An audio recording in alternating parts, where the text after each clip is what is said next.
aloha and welcome everyone to today's virtual panel, Overcoming Imposter Syndrome. My name is Kristen Connors and I'm the Fellowship, Scholarships, and Professional Development Coordinator in Graduate Division, and I'll be moderating today's session. In today's session, we'll hear from our panel of UH Manoa community members as they share their perspectives on your responses to today's topic, Imposter Syndrome. Okay, with that said, I would now like to invite our panelists to introduce themselves. We'll start with Dr. Yoshimi Rii. Shimi, if you'd like to go first. Aloha, everyone. Thanks for attending today. My name is Shimi Rii. I'm a junior faculty member at the Hawaii Institute of Marine Biology. I got my graduate degrees, both master's and PhD in oceanography here at the University of Hawaii at Manoa. Thank you. Dr. Priscilla Liao, would you like to go next? Yes. Aloha, everyone. I'm Priscilla. I'm originally from Brazil. I did my PhD at UH Manoa in Second Language Studies. And after I graduated, I worked for the College of Education at UH Manoa as an adjunct professor up until COVID hit, and then things changed. But it's a pleasure to be here. Thanks for having me. Mahalo, Priscilla. And our third panelist today, Maya.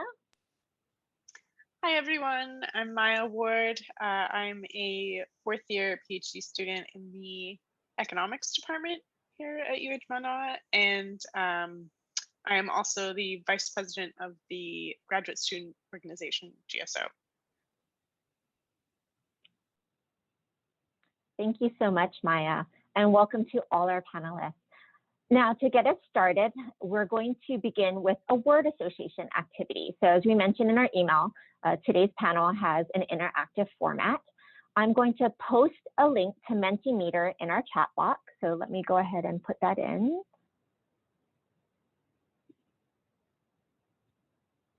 And if you click the link in the chat box, you should see a screen that asks you to enter in what comes to mind when you hear the term imposter syndrome. And I'm going to go ahead and share my screen so we can start seeing what those results are.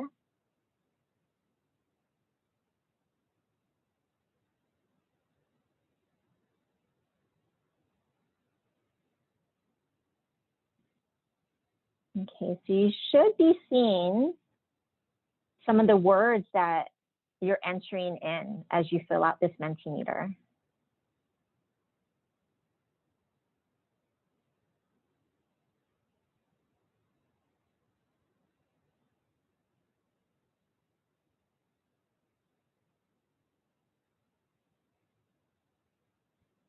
Okay, this is interesting.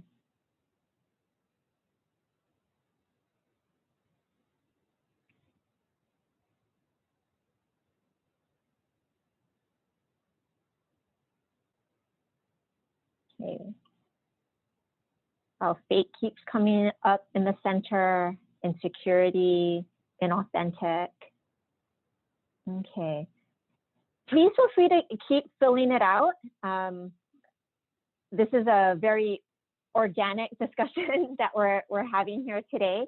So I'm gonna start by inviting our panelists to take a look at what these results are that we're seeing,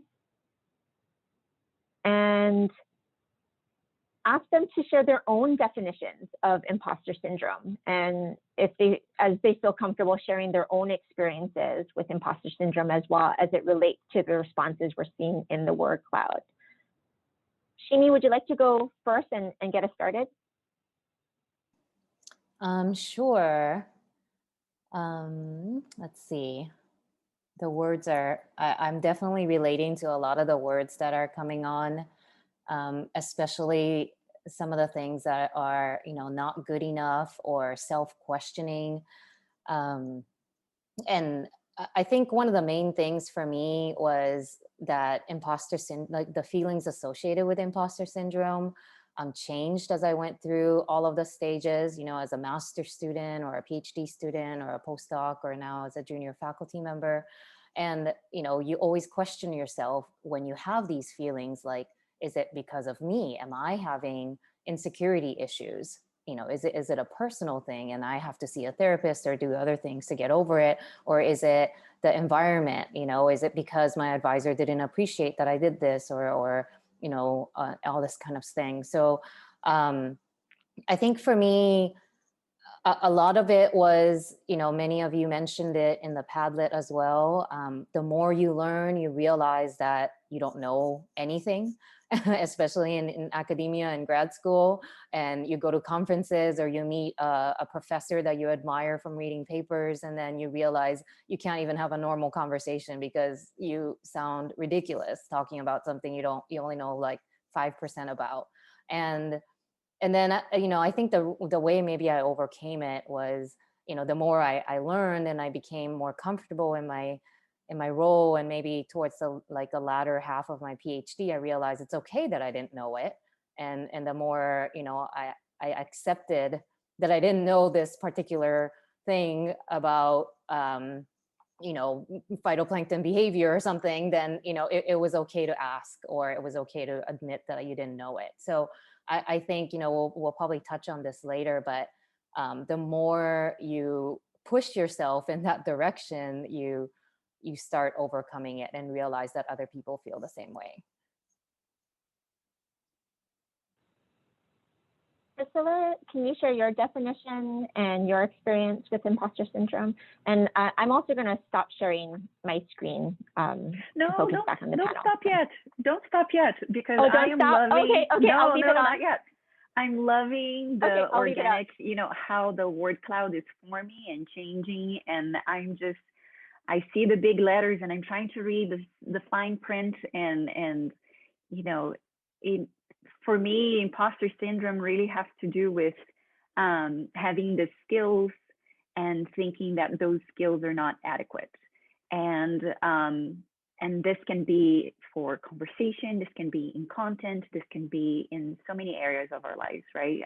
I'm a mother, and so being a mother for the first time, definitely experienced that. Being a non-traditional student, definitely experienced that.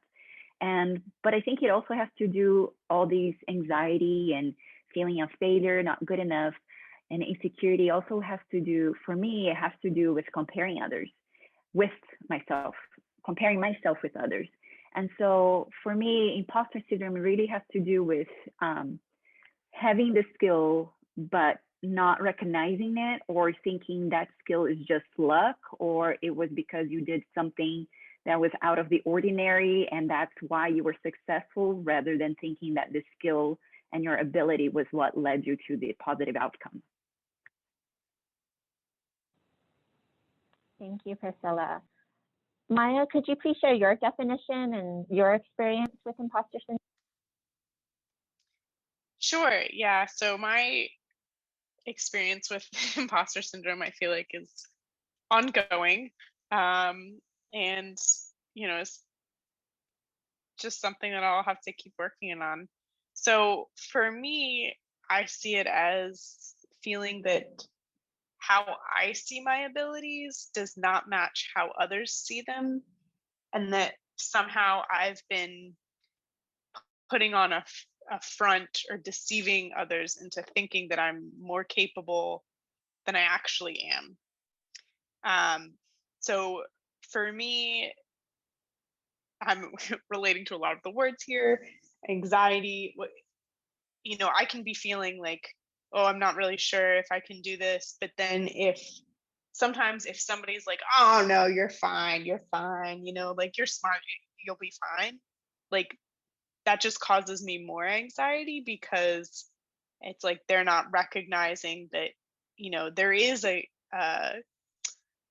maybe a gap or a something to overcome. Not that it's insurmountable, but just that it's there. And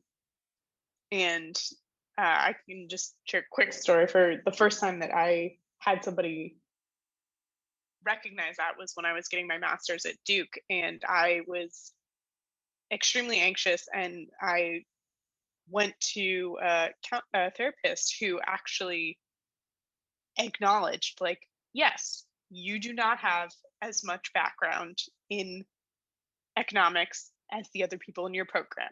There is a knowledge gap. However, it's not insurmountable. You can overcome that and still succeed. But just acknowledging that that gap was there, just like was everything to me, you know, and I think that disconnect for me is how I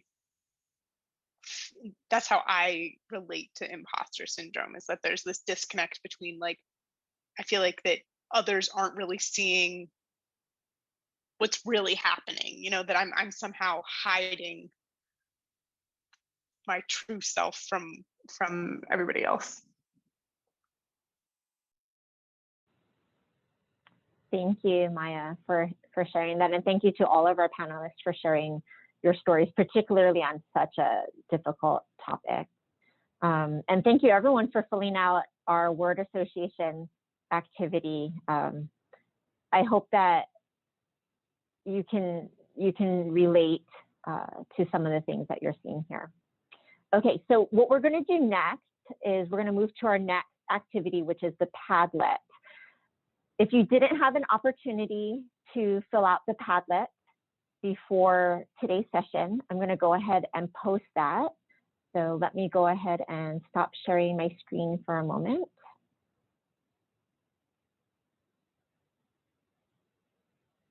Okay. And you'll see 3 questions. So we're going to give everyone a few minutes to go ahead and type in. As you can see, things will adjust live as they're entered, just like they did on the Mentimeter word cloud. So please feel free, go through, type responses to the questions that are posted. You can comment on some of the posts that are already up there. There's a like feature as well, if you agree with what you're reading. So we'll give everyone a few minutes for that. Great, I like the conversations that are happening here. This is really helpful. And our panelists also have access to this Padlet as well, so they're reading through your responses that you're posting. Please feel free to continue to post as we delve into the discussion, but we're gonna get started with the first question, which is, in what situations do you feel imposter syndrome and why? So I'm gonna ask Maya to get us started on this question. Maya, what are your thoughts on this and the responses that you're seeing people post here? So here, hold on, let me pull it up on my screen so I can scroll here. Sure. Because there was one that I'm relating to a lot of these. Different academic struggles. You know, in the second post, it's often find myself thinking, who am I to teach? Who am I to lead when I'm also struggling? You know, and another one about, am I in the right field? You know, I'm doing all these projects related to one thing, and is that even what I really want to do in life? And am I good enough? You know, and I've actually, I've struggled directly with all of these things. So for am I in the right field? You can change anytime you need to. I majored in Spanish in undergrad and then got my master's in econ and came into my PhD thinking I was going to do marine resource economics and looking at the impact of ocean acidification and coral reefs and things. And now I'm doing research in crime and health. So, you know, interests change. And what has helped me with that specifically is looking at each experience I've had, in terms of what skills I've gained and how those can translate into what I want to do next. So, you know, with drastically shifting my focus in research, you know, you can still the same skills that I need to conduct research, the computer programming, the knowledge of different types of identification strategies. These are all things that I feel I still need to use those. And so even if, I had one project in that, this also helps when I think one of them was saying that they were looking for a job that might not be specifically in their field, and that, if you can show that the skills, even if it may be applied in a different situation, are the exact same things that you need in this new situation, then it's a worthwhile endeavor, and that, they should hire you, or you'll be okay. And there was one other thing. For in terms of, feeling, am I good enough? How to recognize and deal with it. For me, it's been very important to realize where the feeling was coming from. So for me, it's sometimes I don't always have as much confidence in myself and my ideas. Remember, there was a post that said um, they were dismissing their own suggestions in a certain situation, saying, "Oh, what I have to contribute isn't enough." And for I've experienced that too. That when I'm uncomfortable, it's like, "Oh, what I have to say isn't important. I don't know enough. I'm not confident." And that comes from a lot of different things: perfectionism, thinking that I need to be complete. I have to have complete mastery over something before I say that I know about it. And uh, I've seen that once I recognized that in my academics, I saw that it's not just that. It manifests in other parts of my life as well. So really addressing the root issue of what's underlying this feeling of being an imposter, that working on that and reframing my thoughts around whatever that issue is important, because like I said, it applies in all situations of life. So Priscilla, your thoughts on this first question? So as I read through the what situations you feel imposter syndrome and why, I can relate to so many of them. My short answer is all facets of my life. The why answer is not as short. I think we all bring baggage of how, the society that we've been brought up, the family, the values that we bring or that we were raised on, and maybe these things change as we grow over time. But for me, when I read about the comments on motherhood, that really speaks to me, because when I decided to go back to school for my graduate studies, I had been away from school for a long time, and I had already established I want to call a successful career in the corporate world. So I had a different focus. And so when I came to school, back to school, I wasn't the typical student. I was in my 30s. I was married. I had twins. I was the breadwinner in my family. I was the caretaker of my mother. On top of all of that, I was not a native English speaker, and I was not very familiar. I was mildly familiar with the U.S. culture, but the school culture in the U.S. I was not very familiar with. And so I was very uncomfortable, because I see myself as old among all these, younger kids. I don't have confidence in my English, my academic English skills. I don't know what they're talking about. I don't have anything good to contribute. So those were often things that came to my mind when I felt this imposter syndrome. And why, again, I think, it has to do with a lot of values that I was raised on. This idea that, be humble, we're always learning, we don't know everything, and among several other life experiences. But I think this was really what as I think about it, was really the start of the, I'll never achieve that. I will never get there. I'll never finish the race. And so focus has been to not be the first to finish the race, but to finish the race.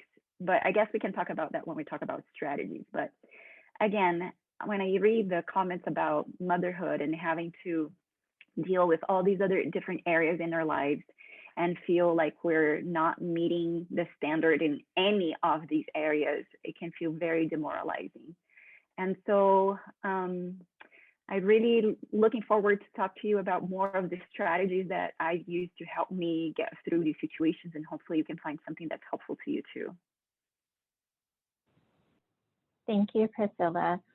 Shimi, your thoughts about in what situations do you feel imposter syndrome and why, and the responses we see posted here?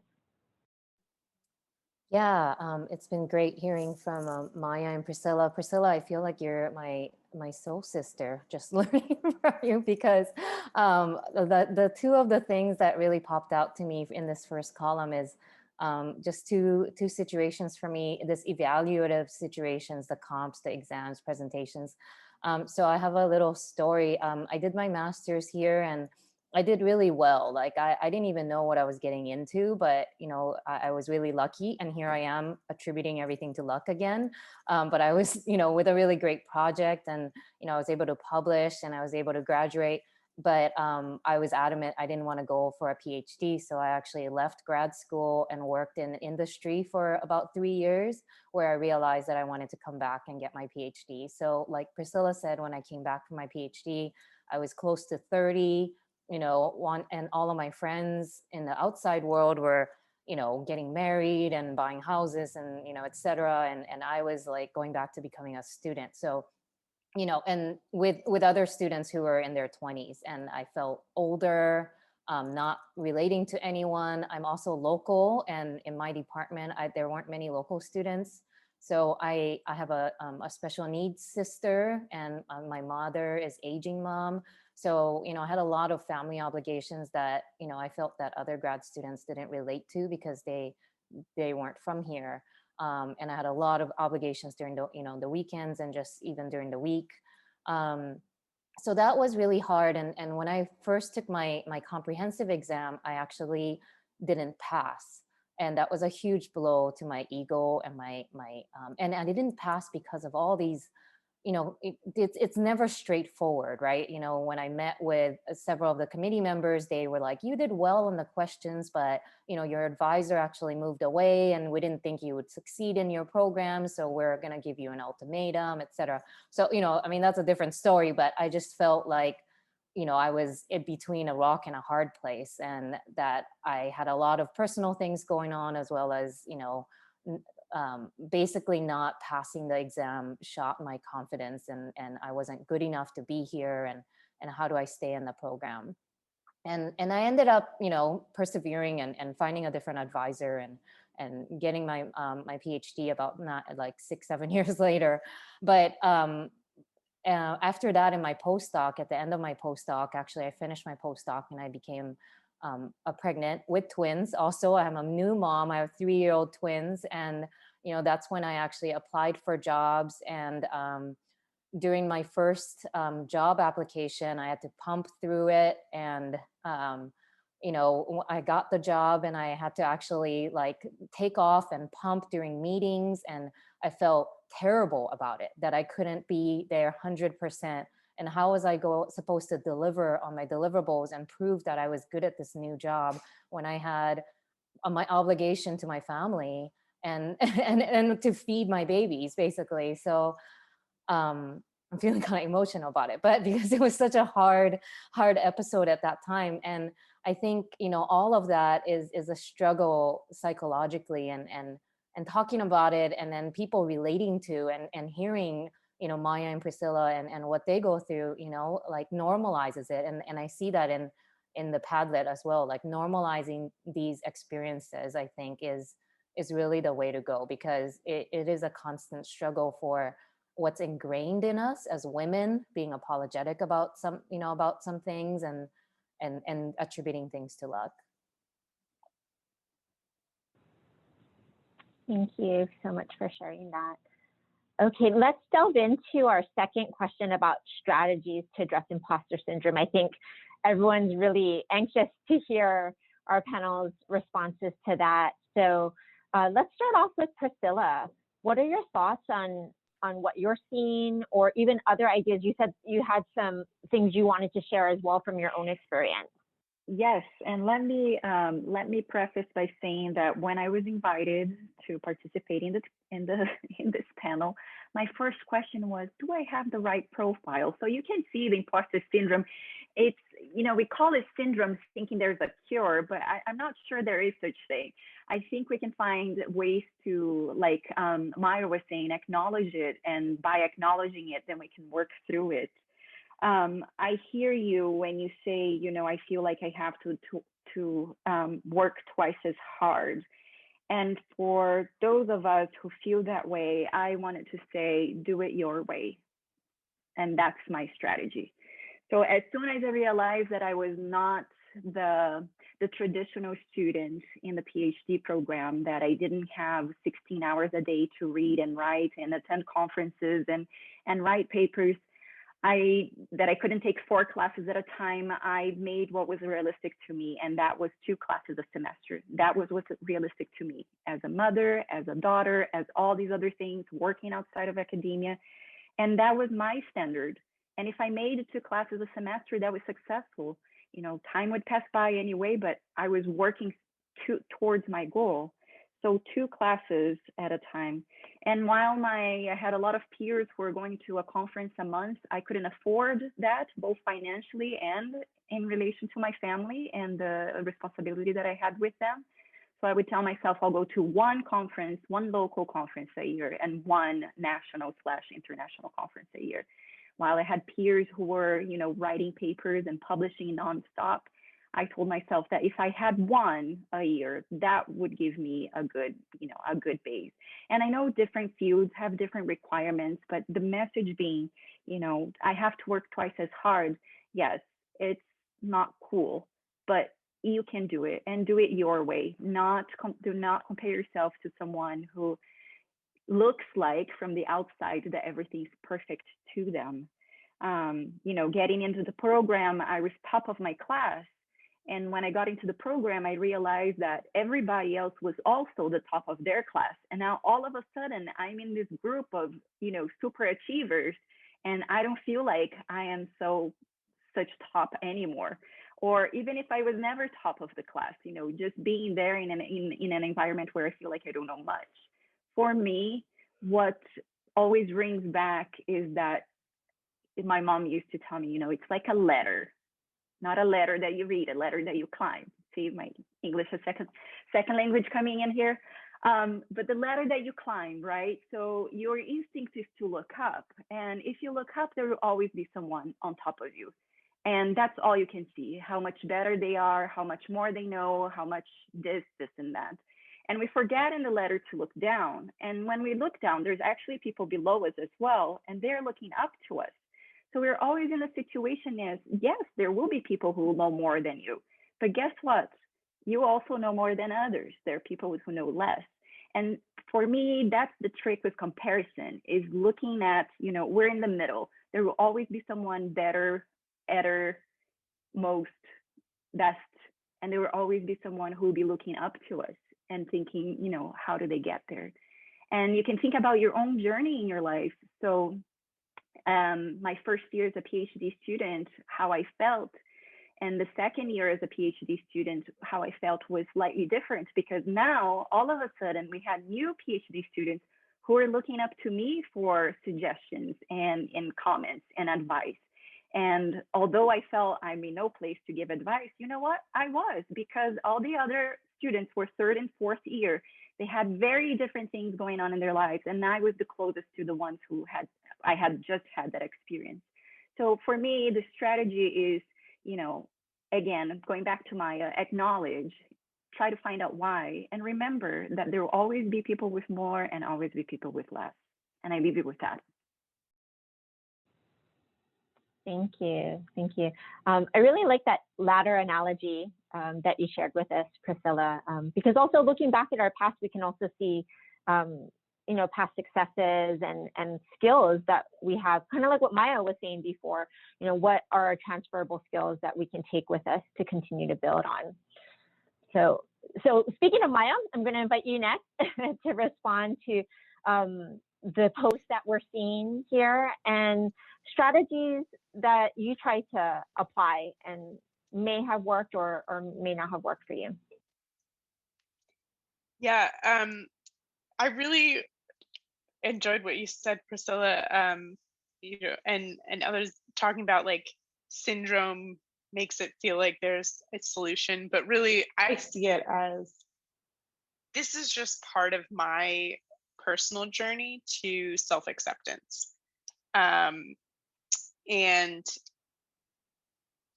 yeah, I mean, that's, and that's a lifelong journey. And it's, for me personally, I struggle with anxiety, and I know that I'm always going to be working on it. I'm always going to be trying to reframe my thinking, and that's just it's part of the journey. And but also comparing myself to others. This is something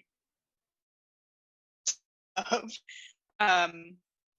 and I've been trying to also think about that, because I'll say, oh, like for example, I have a professor who I think might even be a year younger than me.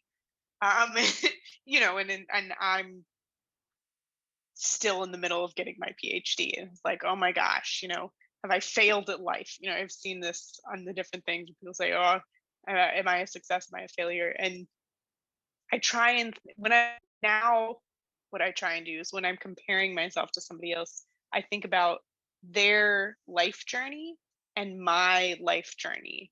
And, maybe I didn't go to get my PhD right out of undergrad. I worked for a little bit before I got my master's. I worked for a little bit before I got my PhD.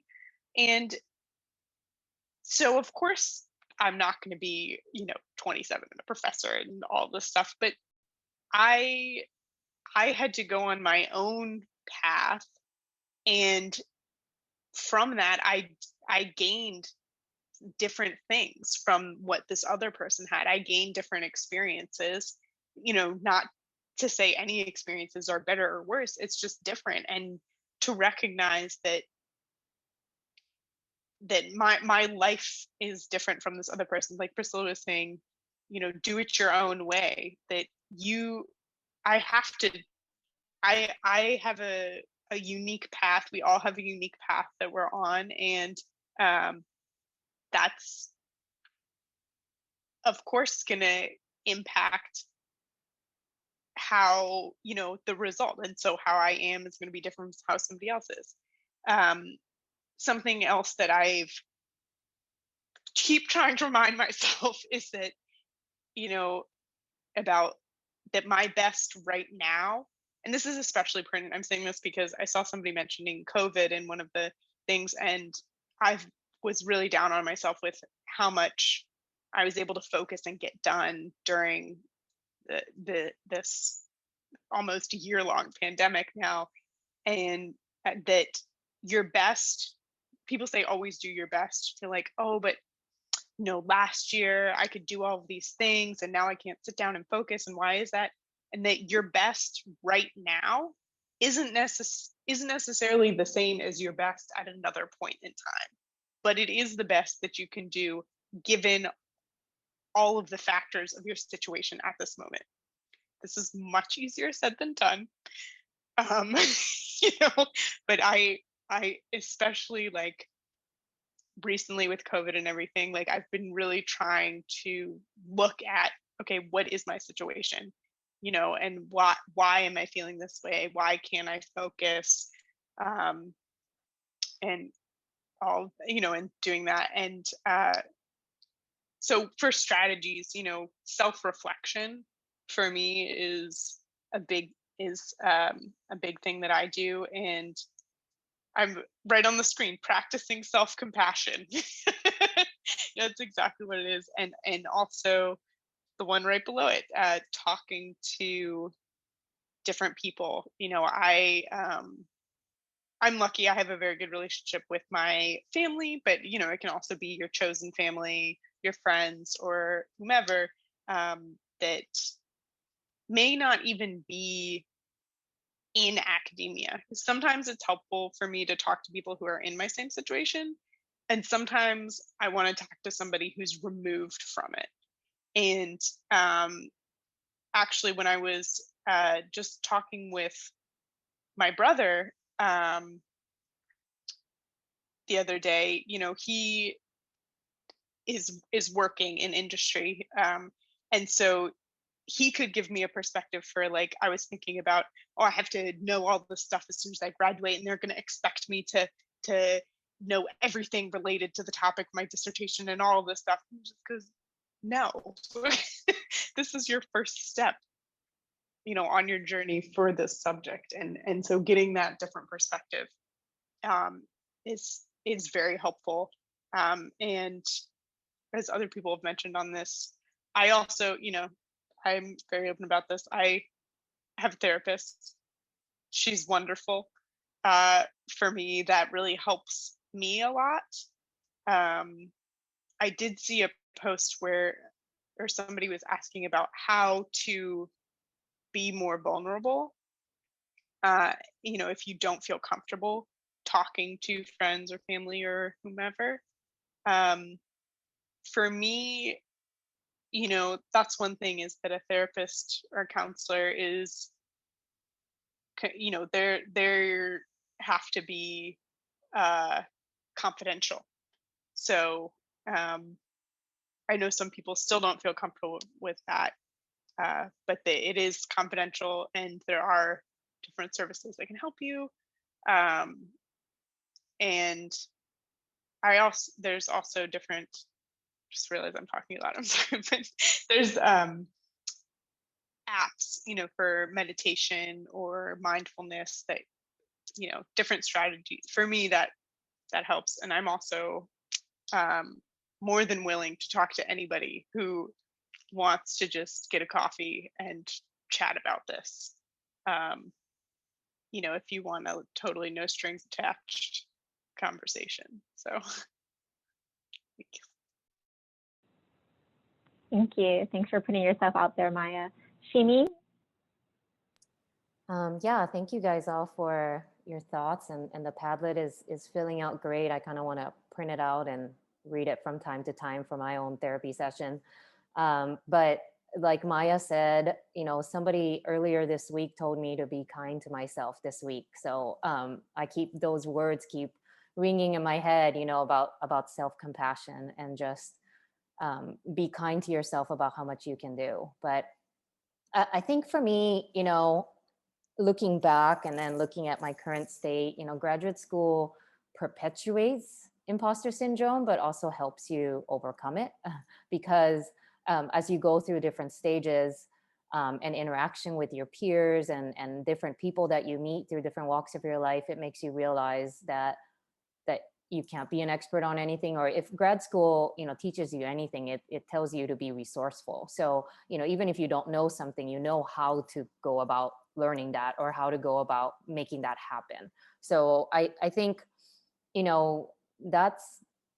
that's where you want to get to, I think, is like everyone keeps saying, like, acknowledgement of what your abilities are and what you can do.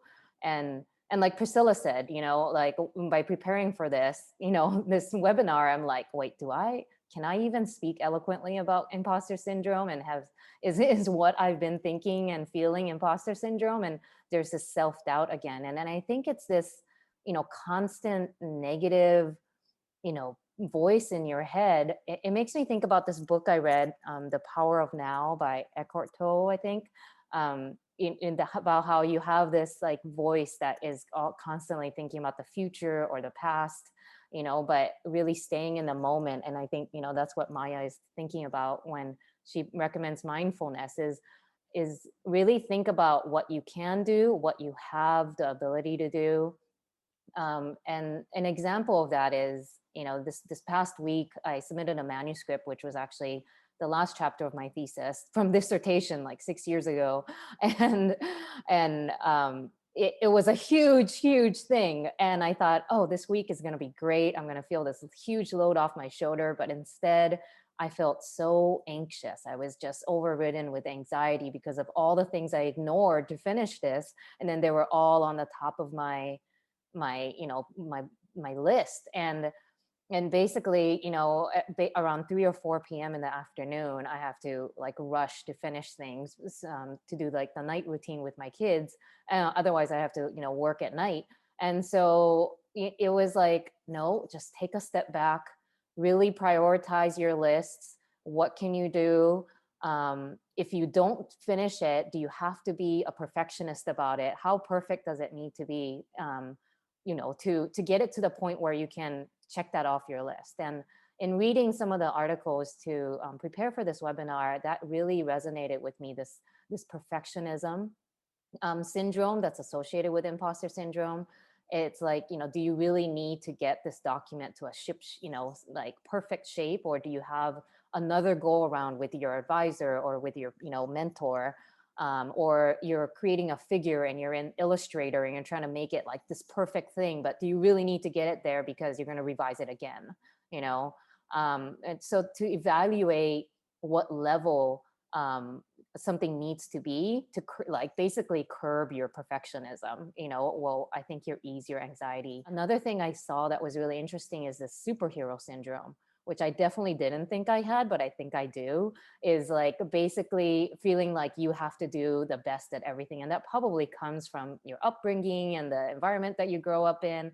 But it doesn't have to be just school. It's like, my friends are going through something and I want to bake cookies and drop them off at their house, or I'm meeting a new client or a new relationship, new person I'm trying to create a new working relationship with. I want to make sure that that person is thoughtful, thought of. So I want to bring like food. So you want to like go and get food before your meeting, but you just don't have the time to do it. It's okay. Like it's okay if you don't do that. That's not gonna make you less of a person in your job, especially during this COVID time, and not apologize for it. And so I think it's really different for everyone what the root of your imposter syndrome is and why you feel a certain way at a certain time. And I think it's like staying in the moment, acknowledging what the root of your problem is during that time, not a problem, but just like what the root of why you're feeling that way is. And then evaluating if it's really valid or if it's this voice in your head that's just, a symptom of other things. So I think that's how I'm trying to deal with it.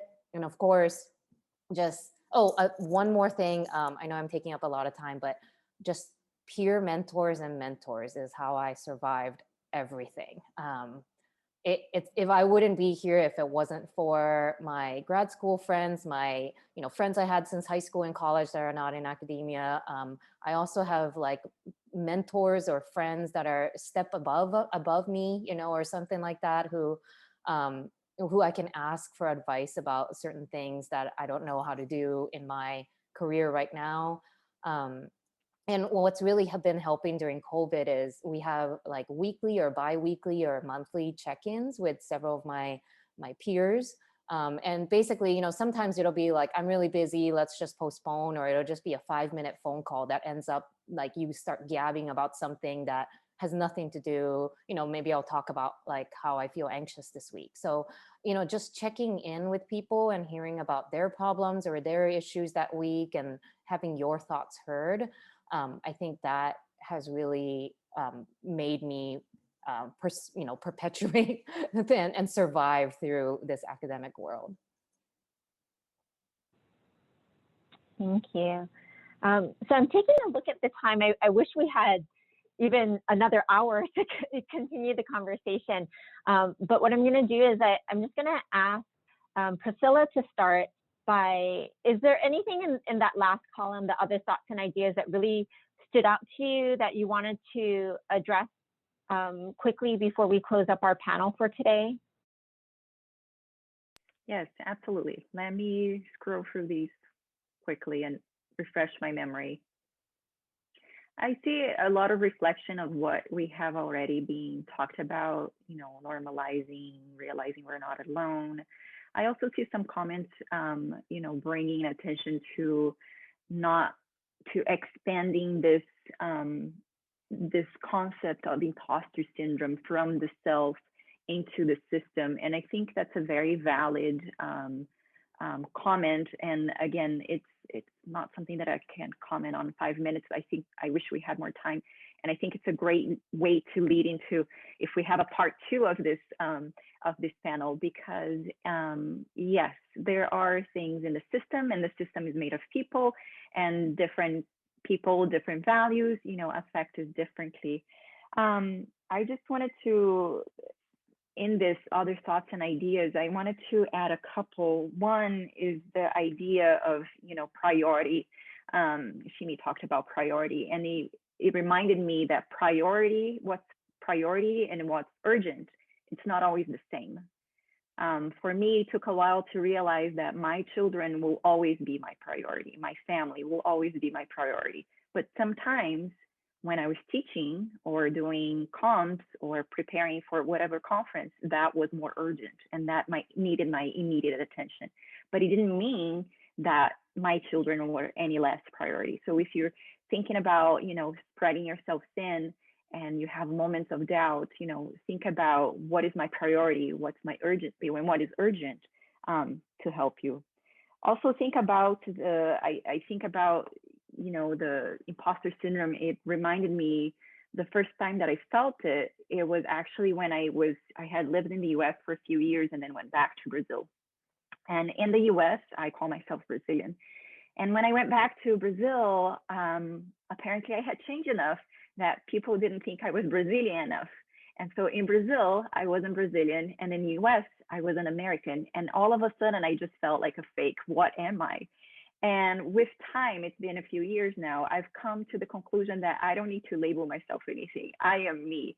And I know that you who are part Hawaiian and might have your practices that you're bringing into academia, might have some conflict and divergence of interests and ideas, but you're in a perfect spot to see how they can merge and you can be trailblazing. Lastly, speak to yourself as you would speak to a friend. We talked about having mentors and peers that we can talk to.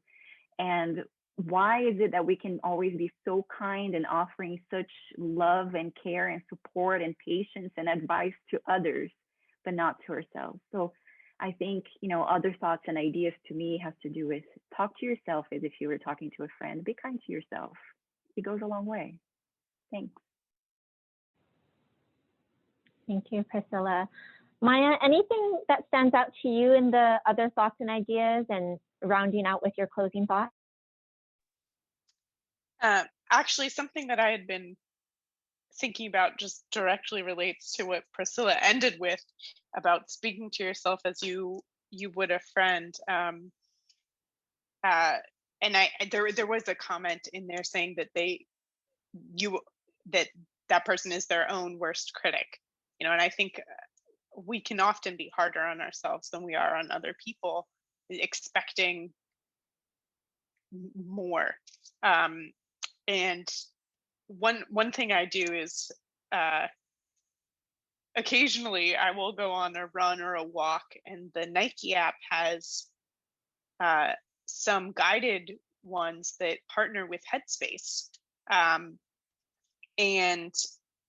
even in the regular runs, the coach often says, okay, now be kind to yourself, and we're in this part, and coach yourself like you would want to encourage a friend of yours, like you'd want to encourage somebody else, and being that, what another comment talked about, being a mentor to others helped them.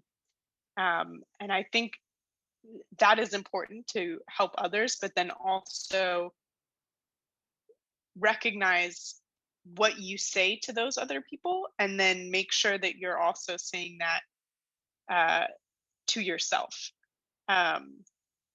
because I find that very true, that I'm like the cheerleader for all my friends, and then why, how am I any different from them? You know, actually, I need to be my own cheerleader too. So,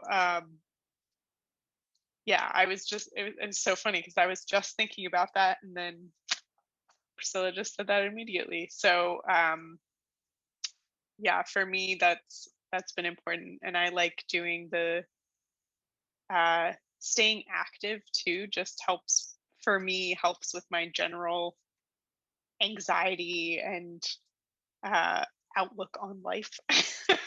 Doing uh, things to reduce stress makes it easier sometimes for me to be able to deal with different issues around my syndrome.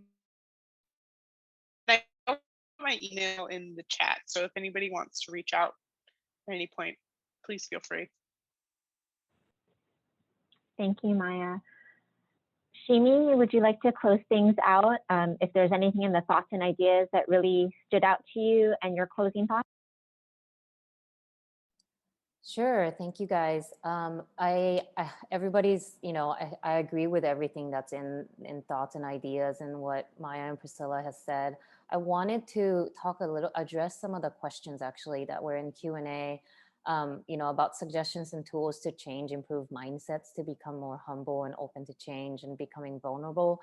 I think my advice to that is, just start off being as honest as you can with people that you're scared to be honest and with, including your advisor or somebody, that like is making an investment in you and is depending on you to perform, and see how that works, because it's constantly, things in academia are scary like that, right? Like where you're constantly scared of showing your true self and pretending to be okay with everything. Yeah, I got it. I can handle this. But maybe start out with little things and starting to be really honest about how you're feeling. Like, look, I can't do this because I got to pick up my kids at 2 for this swim lesson, which you feel ashamed to be doing, or something. But just being really honest about it. And then if it turns out okay, it's okay. Or just being vulnerable about how you're feeling. And somebody might react very, very kindly because, like Maya and Priscilla have been saying, and in the other thoughts and ideas, just assume, and it's true, that everyone has their own things going on, especially with the pandemic, whether you feel like, everybody's feeling like they're unique and they're different and they have different things going on that prevents them from performing as much as they can. So extend compassion to others and yourself, and just assume that, if they didn't answer emails or didn't show up to something, give them like some slack, I think. And then this, I think, is maybe part 2, but the way academia is structured, how does it facilitate and imposter syndrome and how to change the system? I mean, obviously, I don't have the answer to this, but I think this is a great first step, with graduate student organization. I mean, the graduate division putting this on and extending some help, and I think the more professors and people who've been in the system and who can create different policies hear about this and know that people are experiencing this, I think will make a difference. And creating the space to talk about it, putting this in forth in the strategic plan when the UH system, creates strategic plans in their department, talk to people, your advisors or your mentors, who can make a difference in these policies, I think, and starting to make strides to see how we can address those things. So I'm realizing, I guess, as I navigate the different steps of my career that, maybe I can make a difference in some of these things. And that's why, I'm choosing to, be vulnerable and speak out and not worry so much about how it might be perceived by others. So I think, maybe for that, that's how you start. But I don't know at the same time. But thank you again, Kristen, for putting this together. Thank you so much, Shimi. I'm going to stop sharing my screen right now. We got a lot of feedback about continuing this dialogue and seeing if we can do a part 2. So we'll definitely take that into consideration. We're glad that this has really fulfilled a purpose and like I said, just got the dialogue started. That's where we need to begin. So I want to thank our panelists for joining us and sharing their stories, putting themselves out there today. Thank you to Dr. Yoshimi Rii from the Hawaii Institute of Marine Biology, Dr. Priscilla Liao, graduate from the Department of Second Language Studies, and Maya Ward from Graduate Student Organization. Thank you to everyone who joined us today and putting yourselves out there as well, sharing your thoughts and ideas. And please take care. This concludes our session.